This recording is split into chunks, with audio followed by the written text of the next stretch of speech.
Mga kahinaan ng isang lalaki upang mabaliw siya sa'yo at maghabol. Yes, mga kamamay, mga girls, eto sasabihin ko sa inyo sa video na to, yung mga kahinaan ng isang lalaki na dapat matumbok ninyo, na dapat magawa ninyo.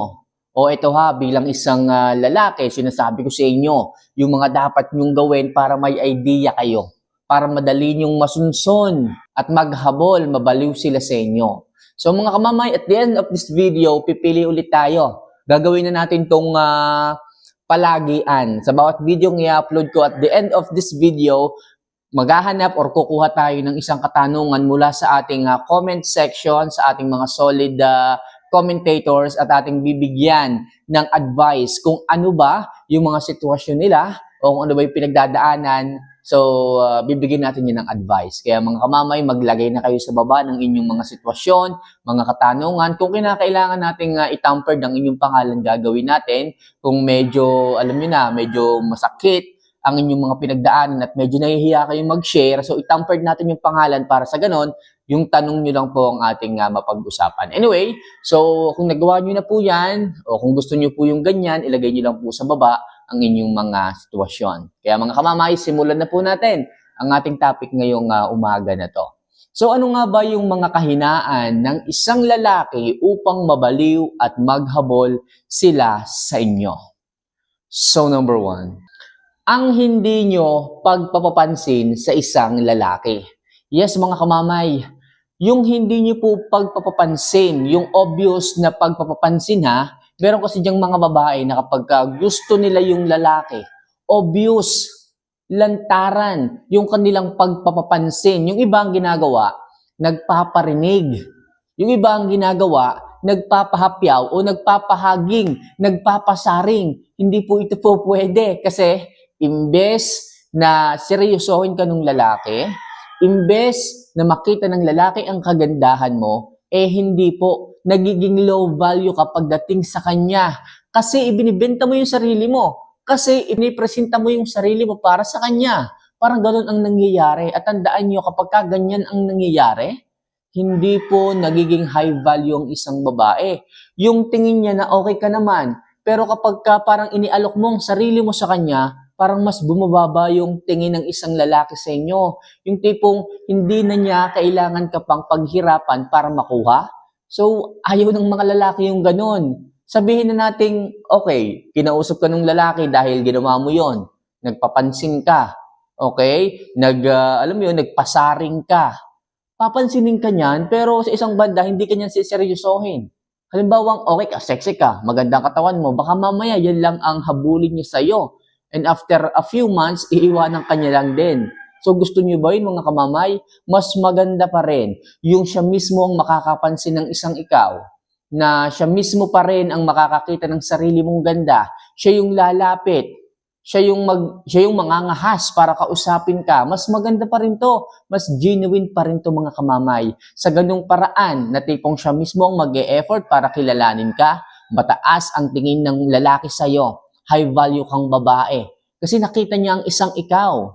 Kaya please, kung hindi kayo magpapapansin sa isang lalaki, so isa yang kahinaan ng mga yon. Kasi bigla ka nilang makikita kaagad.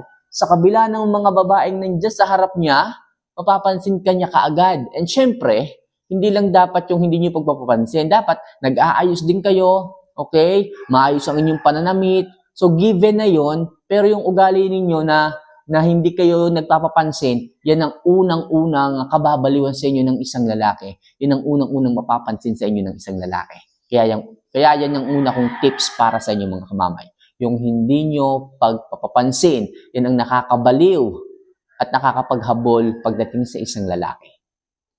So number 2, ang pagiging misteryosa mong babae. Oo mga kamamay, panatilihin nyo po ito. Yung tipong magugulat na lang ang isang lalaki sa mga bagay na kaya mo palang gawin. So kapag ka nasusurpresa ang isang lalaki, nagugulat, natutuwa na, okay, malalaman niya na marunong ka pala sa ganito, magaling ka pala sa ganito. Pag napapahanga niyo po ang isang lalaki, nagugulat niyo sa mga bagay-bagay na kaya niyo palang gawin, mas nadadagdagan ang paghanga, ang pagmamahal, ang kagustuhan niyang maangkin ka dahil ang dami mong kayang gawin. Ang dami mong talent. Ang dami mong, alam mo yun, ang dami mong kakayahan. Kaya bilang isang babaeng ganyan, misteryosa, hindi masyadong nagkukwento ng kung ano sa buhay mo. Diyan sila magugulat. Diyan sila maa-amaze. Okay, kaya diyan ka mas magugustuhan, hahabulin ka, babaliwan ng isang lalaki. Kaya mga kamamaya, huwag maging masyadong marites. Yung iba dyan, nagbubuhat na ng kanilang sariling bangko para lamang maging mabango sa ilong ng isang lalaki, para lang magustuhan. Kahit kayabangan, sinasabi na sa isang lalaki para lamang kahangaan, para lamang maging mabango, para lamang magustuhan. Huwag niyo po yung gagawin. Okay, kailangang maging misteryosa kayo na tipong yung lalaki mismo ang aktong makakakita at mapapahanga ninyo sa inyong mga katangian. So yan yung sunod na tips na dapat nyong gawin. Maging misteryosang babae. Okay? So next, ang mga ngiti at titig ng isang babae. Yes, mga kamamay, mga girls, yung mga ngiti ninyo, yung mga titig ninyo, napakahalaga nito para maakit, kabaliwan at habulin kayo ng isang lalaki. Okay? So dapat marunong kayong ngumiti kapag kayo ay binati. Okay? Ngitian ninyo. Kahit kilayan, taasan ang kilay nyo man lamang para makita nila na nirespeto nyo yung kanilang pagbati. Ang hirap naman nung babatiin kayo ng isang tao, susupladahan nyo naman. So, anong magiging thinking sa inyo ng isang tao, lalaki man o kung ano? Sabihin, suplada ka.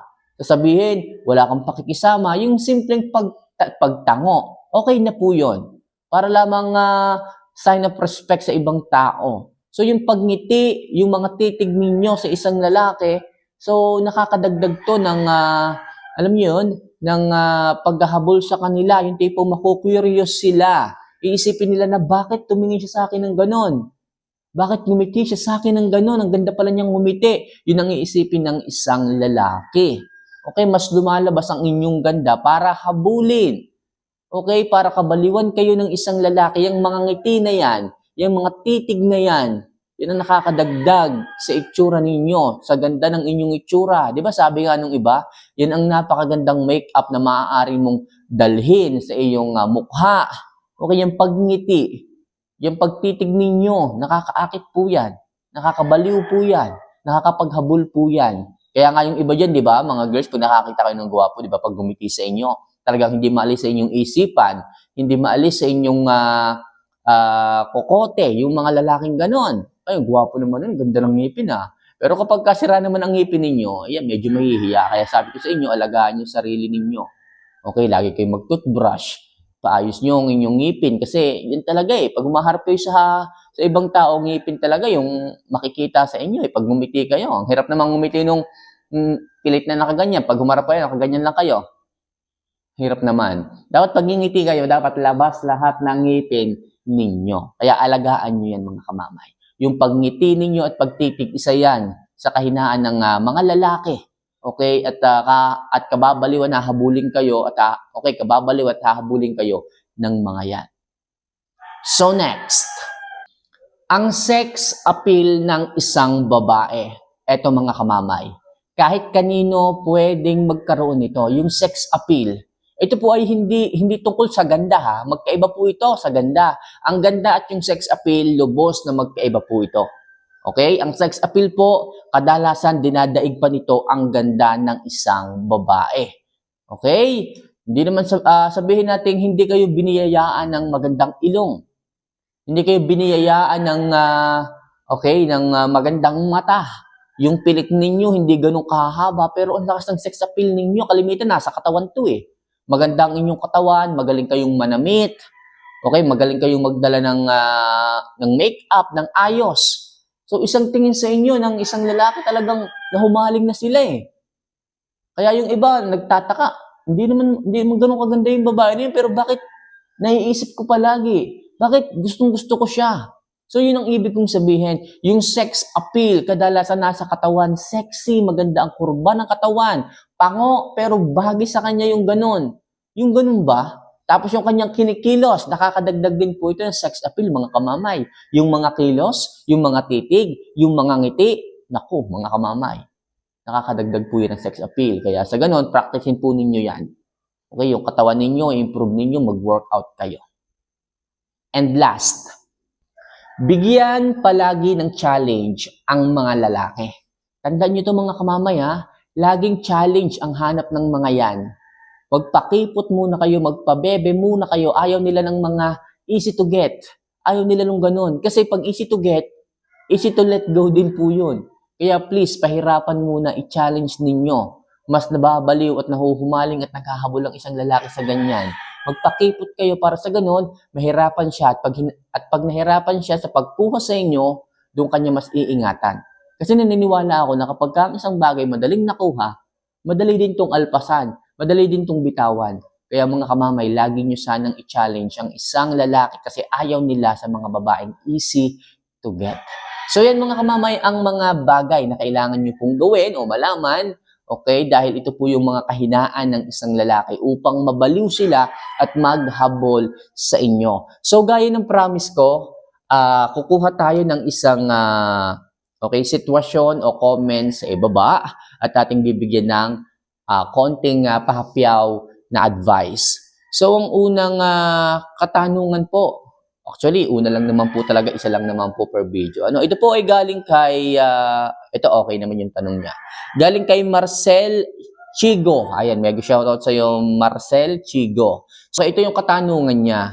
Paano po kung ako po ang nagalit dahil paulit-ulit na lang kasi yung ginagawa niya na kung hindi ako magme-message, hindi din siya magme-message. Nainis na po ako kaya hindi na po ako nag-message ulit. Hindi din po siya umiimik. 3 days na po kaming nag-uusap. Ibang lahi po siya at LDR po kami. Sana mag-advise po kung ano ang dapat gawin. Okay, so kamamay, kapag ganitong meron kang ka-LDR, actually mahirap nga po ito, LDR, hindi mo alam. Maganda sana kung nakita mo na nakausap mo na in person. Pero kung hindi pa at nagalit ka dahil sa hindi siya nagpaparamdam o kahit magparamdam ka, hindi naman siya nagme-message ng pabalik sa iyo, hindi nagre-reply. 3 araw na kayong ganyan. Okay, hindi nag-iimikan. Kapag ganyan mga kamamay, ibig sabihin lang niyan, hindi siya concerned sa nararamdaman mo. Kasi nagre-reply ka naman o nagchat-chat ka naman sa kanya pero hindi siya nagre-reply sa iyo. Anong ibig sabihin nun? Hinahayaan niya na nag-iisip ka. Hinahayaan niya na nagtataka ka kung anong nangyari sa kanya, bakit nagkaganon. So, ibig sabihin, wala siyang concern sa mararamdaman mo. Hinahayaan niya na masaktan ka lang dahil sa pambabaliwala niya sa iyo. So, ano ang katotohanan sa likod ng mga bagay na yan? Okay? Kung inalam mo naman na wala siyang ginagawang mas importante, okay, kaysa sa bagay na yan, may mali. Okay? Kasi baka minsan kaya pala hindi nagre-reply, mayroong problema sa kanila. May problema sa kanyang nanay, halimbawa, sinugod sa ospital, nagbabantay ng pamangkin o kung ano pa man. Pero kung walang ganon, problema po. Kasi hindi siya nagbibigay ng concern sa mga reply mo. Kahit nagtatanong ka na kung anong update sa kanya at wala pa rin siya. So, parang sinisiksik mo lang yung sarili mo sa kanya. Hindi naman siya interesado sa iyo pero sinisiksik mo lang yung sarili mo sa kanya. So, normal na magalit ka sa kanya, magtampo kasi hindi siya nagre-reply. Anong dapat mong gawin ngayon? So, ang dapat mong gawin dyan, kamamay, Marcel, ito ang dapat mong gawin. Mag-message ka sa kanya na nagtatanong ka, mag-iwan ka sa kanya. Kung hindi man niya sinisin pa, hayaan mo lang. Pero after nun, huwag ka na munang magparamdam pa. Hintayin mo lang siyang mag-message sa iyo. Pero kung lumipas ang 1 linggo at hindi pa niya nare-replyan, nasin naman niya pero hindi ka pa rin niya nare-replyan, ibig sabihin, wala kang espesyal na puwang sa puso niya. Hindi ka importante, hindi ka mahalaga. Kaya ang masakit na katotohanan, maaga pa lang, palayain mo na. Kasi kung talagang para sa iyo yan, hindi niya hahayaan na nag-iisip ka, hindi niya hahayaan na nagtataka at nagtatanong ka, at hindi niya hahayaan na pinaghihintay ka. Kaya mga kamamay gawin ang no contact rule kung kinakailangan at huwag niyong ipilit ang inyong sarili. Hindi porket ibang lahi yan, hindi porket gwapo yan, hindi porket macho yan, hindi na kailangang iwanan. Tandaan nyo mga kamamay, kung hindi nyo makita ang ugali na hinahanap ninyo sa isang lalaki, yung tipong hindi nyo makita ang inyong future sa isang lalaki, huwag nyo ipilit ang inyong sarili, masasaktan lang kayo. Hindi nyo makukuha ang masayang relasyon kapag kaganyan ang mindset ninyo. Basta mga kamamay, kahit anong lahi, kahit Pinoy o kahit ano pa yan, kahit pangit, kahit ano, basta kaya kayong mahalin, yun ang piliin po ninyo. Muli, Marcel, mag-iwan ka ng message at huwag ka nang magparamdam after nun. Tingnan natin kung hanggang saan, kung hanggang kailan ka titiisin ng isang lalaki na yan. At kung isang linggo na wala pang paramdam, ibig sabihin, hindi ka bet. Okay, hindi ka gold. So yun lang mga kamamay. So muli sa mga mag-chat-chat, sa mga magme-message ng inyong mga sitwasyon, lagyan nyo lang po yun sa ibaba, sa comment section na kung bahalang mag-content o sumagot sa inyo sa ganitong klase ng paraan. So, muli, okay, this is Mamay Love Advice. Mahal ko po kayo. See you for our next vlog. Paalam.